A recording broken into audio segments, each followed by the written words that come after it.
സുഹൃത്തുക്കളെ, ഒരു 5 ദിവസം മുമ്പ് ഒരു ഹർത്താൽ നടത്തിയിരുന്നു. അതുമായിട്ട് ബന്ധപ്പെട്ട് 1-2 കാര്യങ്ങൾ ഞാൻ ചോദിച്ചോട്ടെ. ഈ ഹർത്താലുമായിട്ട് ബന്ധപ്പെട്ട് ചെറിയൊരു വീഡിയോ ഉണ്ട്. ഒരു 10 സെക്കൻഡ് പോലും ഇല്ലെന്ന് തോന്നുന്നു ആ വീഡിയോ. അത് കണ്ടിട്ട് 3-4 ദിവസമായി. ഞാൻ നോക്കിയിരുന്നത്, ഈ 4-5 ദിവസം നോക്കിയിരുന്നത്, മുഖ്യധാരാ മാധ്യമങ്ങൾ എന്ത് ചർച്ച ചെയ്യുന്നു എന്നാണ്. അതിനെക്കുറിച്ച് ജനപ്രതിനിധിയുടെ ഒരു ഇടപെടൽ, അതായത് ഒരു നടപടി എങ്ങനെയെന്നാൽ, ഒരു റെയിൽവേ സ്റ്റേഷനിൽ ടാക്സി കാറിൽ യാത്ര ചെയ്യാനൊരുങ്ങുന്ന ഒരു MLAയോട് ഒരു സാധാരണക്കാരൻ, അവൻ ചിലപ്പോൾ കോൺഗ്രസ്സുകാരനായിരിക്കാം, BJP-കാരനായിരിക്കാം, മുസ്ലിം ലീഗുകാരനായിരിക്കാം, ഹർത്താലിന് ആഹ്വാനം ചെയ്ത പാർട്ടിയുടെ എതിർ പാർട്ടിക്കാരനായിരിക്കാം, ചിലപ്പോൾ ഹർത്താലിനെ നശിപ്പിക്കാൻ വേണ്ടി ഇറങ്ങി തിരിച്ച ഒരാളായിരിക്കാം. അവളുടെ ചോദ്യം വളരെ ലളിതമായിരുന്നു. ഇന്ന് ഹർത്താലായിട്ട് വാഹനം ഓടാൻ പാടുണ്ടോ? വളരെ ലളിതമായ ഒരു ചോദ്യം, വളരെ പ്രശസ്തമായ ഒരു ചോദ്യം. ഈ ചോദ്യത്തിന് മറുപടി ആ ചോദ്യകർത്താവിന് നന്നായ രീതിയിലുള്ള മർദ്ദനമായിരുന്നു. ശകലേ കാണാൻ പറ്റുള്ളൂ, ബാക്കി മൊബൈൽ ഓഫായതിനു ശേഷം സംഭവിച്ചിട്ടുണ്ട്. എന്തായാലും ഒരു മാധ്യമങ്ങളും അതിനെക്കുറിച്ച് ചർച്ച ചെയ്ത് കണ്ടില്ല. അതായത് സാധാരണക്കാരന്റെ ഒരു വികാരം അവിടെ പൊട്ടിപ്പുറപ്പെട്ടപ്പോൾ ഒരു ജനപ്രതിനിധി ഏത് രീതിയിൽ പ്രതികരിച്ചു, ജനപ്രതിനിധിയല്ല, ജനപ്രതിനിധിയുടെ ശിങ്കിടികൾ ഏത് രീതിയിൽ പ്രതികരിച്ചോ അതിനെ ഒരു ചർച്ചാ വിഷയമാക്കാനോ, ഹർത്താലിനെ അനുകൂലിക്കുന്നവർക്ക് എന്ത് ആവാം, അവർക്ക് ഏത് രീതിയിലുള്ള സ്വാതന്ത്ര്യവും സ്വീകരിക്കാം, അവർക്ക് സഞ്ചാര സ്വാതന്ത്ര്യമുണ്ട്, വ്യക്തി സ്വാതന്ത്ര്യമുണ്ട്, അവർക്ക് ആ ഒരു ദിവസം ഏത് രീതിയിൽ വേണമെങ്കിലും ജീവിക്കാനുള്ള സ്വാതന്ത്ര്യമുണ്ട്. ഇതൊക്കെ അവർ പിടിച്ചെടുക്കുകയാണ് സ്വാതന്ത്ര്യം.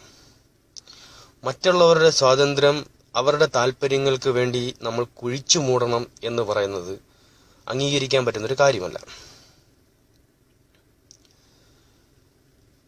സാധാരണക്കാരന്റെ സഞ്ചാര സ്വാതന്ത്ര്യത്തെയും അവന്റെ ഒരു ദിവസത്തെ ജീവിതത്തെയും ഇല്ലായ്മ ചെയ്തുകൊണ്ട് ഒരു ഓട്ടോറിക്ഷ തൊഴിലാളി, ടാക്സി തൊഴിലാളി, കെട്ടിട നിർമ്മാണ തൊഴിലാളികൾ, ഇവരുടെയൊക്കെ ഒരു ദിവസത്തെ ആ ഒരു വരുമാനം ചിലപ്പോൾ ഇല്ലാതാവുമ്പോൾ ചിലപ്പോൾ ഒരു മാസത്തെ കുടുംബ ബഡ്ജറ്റിനെ തന്നെ തകർക്കും. ഗവൺമെന്റ് സർവീസിലിരിക്കുന്നവർക്ക് യാതൊരു കാരണവശാലും ഒരു ബുദ്ധിമുട്ടും ഉണ്ടാവത്തില്ല. KSRTC ജീവനക്കാർക്ക് ബുദ്ധിമുട്ടില്ല. അതുപോലെ ഗവൺമെന്റിന്റെ ഏത് മേഖലയിൽ ഇരിക്കുന്നവർക്കും കുഴപ്പമില്ല, കാരണം അവർക്ക് കൃത്യമായ ശമ്പളമുണ്ട്. MLAമാർക്ക് പ്രശ്നമല്ല, മന്ത്രിമാർക്ക് പ്രശ്നമല്ല, അവർക്ക് ശമ്പളമുണ്ട്. ഇപ്പൊ മന്ത്രിമാർക്ക് വീണ്ടും കൂട്ടുന്നുണ്ട്. നന്നായിരിക്കട്ടെ, എടുത്തു, ആവശ്യം പോലെ എടുത്തു, ഒരു വിഷയമില്ല. പക്ഷേ ഞങ്ങള് ഈ പൈസ അങ്ങോട്ട് തരണ്ടേ, ശമ്പളമൊക്കെ കൊടുക്കാൻ? അതിനെന്തിന് ഞങ്ങൾ 365 ദിവസത്തില് ഏതാണ്ട് 300 ദിവസത്തോളം നമുക്ക് ഈ പണിമുടക്കും, ബന്ധും, ഹർത്താലും, സമരങ്ങളും, കരിദിനങ്ങളും, ഇതൊക്കെ അതിജീവിച്ച് ഞങ്ങൾ എങ്ങനെ ജീവിക്കുന്നു? ചിന്തിച്ചിട്ടുണ്ടോ? മാസം കൃത്യമായിട്ട് എത്ര ദിവസം അവധി ഉണ്ടെങ്കിലും മാസം കൃത്യമായിട്ട് ശമ്പളം അക്കൗണ്ടിൽ ചെല്ലുന്ന, അല്ലെങ്കിൽ ശമ്പളം ക്യാഷായിട്ട് കയ്യിൽ കിട്ടുന്നവർക്ക് ഒരു ബുദ്ധിമുട്ടുമില്ല. ഹർത്താൽ പ്രഖ്യാപിച്ച് വഴിയോരങ്ങളിൽ ആയിരക്കണക്കിന്, 10,000-കണക്കിന് ആൾക്കാർ വഴിയോരങ്ങളിൽ നാരങ്ങ വെള്ളം കുടിക്കാൻ പോലും നിവൃത്തിയില്ലാതെ അലയുമ്പോ AC ഉള്ള സൈലോ കാറുകളിലൊക്കെ ഇങ്ങനെ മന്ത്രിമാര്, MLAമാര് കൊടിവെച്ച കാറിൽ പറക്കാം. ഹർത്താലിന് മറ്റുള്ള വാഹനങ്ങളെ തടയാൻ നട റോഡിൽ അടയ്ക്കാമരം പിടിച്ചു വയ്ക്കാൻ വരുന്നവന്മാർക്ക് വണ്ടിക്കകത്ത് വരാം. അത്യാവശ്യം അവർക്ക് വെള്ളവും ചായയും കുടിച്ചിട്ടേ കട അടപ്പിക്കത്തോളം എന്നുള്ളൊരു നിലപാടുകളുള്ള സ്ഥലങ്ങളുണ്ട്. കട അടപ്പിക്കാൻ വരുന്നവർക്ക് കാപ്പിയൊക്കെ കുടിച്ച് വെള്ളമൊക്കെ കുടിച്ചതിന് ശേഷം കയ്യും കഴുകി ഇറങ്ങി ഏമ്പക്കവും ഇട്ടിട്ട് കട അടപ്പിക്കുന്നവന്മാരും ഉണ്ട്. അതൊരു പക്ഷെ അവിടെ നിൽക്കട്ടെ. ഈ മുഖ്യധാരാ മാധ്യമങ്ങൾ ആരെ ഭയന്നിട്ടാ, അല്ലെന്നുണ്ടെങ്കിൽ ആർക്ക് വേണ്ടിയാ പ്രവർത്തിക്കുന്നത്? എന്തിനു വേണ്ടി പ്രവർത്തിക്കുന്നത്? ബിസിനസ്സാണെന്ന് നമുക്ക് എല്ലാവർക്കും അറിയാം. പക്ഷേ ചർച്ച ചെയ്യേണ്ട കാര്യങ്ങൾ ചർച്ച ചെയ്യണം. നിർഭയം നിരന്തരം എന്നൊക്കെ പറഞ്ഞിട്ട് കുറെ പരസ്യങ്ങളൊക്കെ കാണാറുണ്ട്. ഇതൊന്നും ഇതിനൊരു പരിഹാരമല്ല. ആർക്ക് വേണ്ടിയാ മൂടി വയ്ക്കുന്നത്? മുഖ്യധാരാ മാധ്യമങ്ങൾ കണ്ണടയ്ക്കുന്നിടത്ത് നവ മാധ്യമങ്ങൾ കണ്ണു തുറക്കും. അതിനുള്ള തയ്യാറെടുപ്പായി. അന്നത്തെ സംഭവമായിട്ട് ബന്ധപ്പെട്ട് ആ മർദ്ദിക്കപ്പെട്ട ചെറുപ്പക്കാരൻ ആരായിക്കോട്ടെ, എനിക്കറിയില്ല ആളിനെ, അദ്ദേഹത്തിന് പരസ്യമായിട്ട് മാപ്പ് പറയുന്നത് വരെ, ഇനി എത്ര കാലം മാധ്യമങ്ങൾ ഇതെല്ലാം മറന്നാലും ഞാനിത് പറഞ്ഞുകൊണ്ടേയിരിക്കും. അതൊരു സാധാരണക്കാരന്റെ ആവശ്യമാണ്. അല്ലെങ്കിൽ ഈ ഹർത്താലുകൾ ഇല്ലാതാക്കാൻ അനിശ്ചിതകാല ഹർത്താലിന് ആഹ്വാനം ചെയ്യും ഞങ്ങൾ. ഹർത്താല്, പണിമുടക്ക്, ബന്ദ്, കരിദിനങ്ങള് ഇതില്ലാതാക്കാൻ വേണ്ടി അനിശ്ചിതകാല ഹർത്താലിന് ആഹ്വാനം ചെയ്യാൻ ചിലപ്പം കേരളത്തിലെ ജനങ്ങൾ സജ്ജരായെന്നിരിക്കും.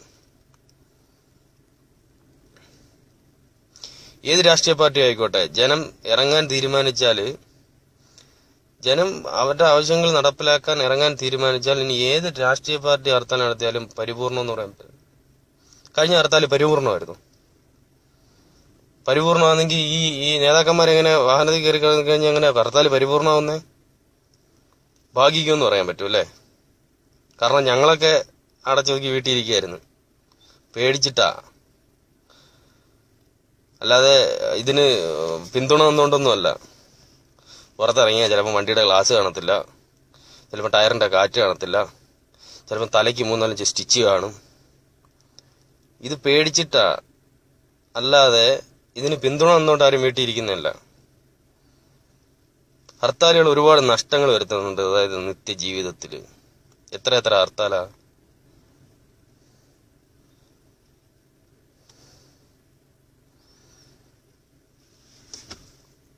ഇനി ഒരിക്കൽ കൂടെ ഇങ്ങനെയൊക്കെ സംഭവിക്കുമെങ്കിൽ ഹർത്താല് നമ്മളാരും തടയാൻ പറ്റത്തില്ല. കാരണം ശക്തരായ രാഷ്ട്രീയ പാർട്ടികൾ നടത്തുന്ന ഹർത്താലുകൾ, പല മുന്നണികളിൽ പല സംഘടനകൾ നടത്തുന്ന ഹർത്താലുകൾ നമ്മളൊന്നും തടയാൻ ഈ അടുത്ത സമയത്തങ്ങ് നടക്കുമെന്ന് തോന്നുന്നില്ല. പക്ഷേ ഞങ്ങളെ വീട്ടിലിരുത്തിച്ചിട്ട് നേതാക്കന്മാരും മണികളും വെളിയിൽ ഇറങ്ങിയാൽ ചിലപ്പം അടി വരുന്ന വഴിക്ക് ഒരു കണക്കും കാണത്തില്ല, പല വഴിക്കും വരും അടി. അതോടൊപ്പം കരുതിയിരിക്കുന്നത് നന്നായിരിക്കും.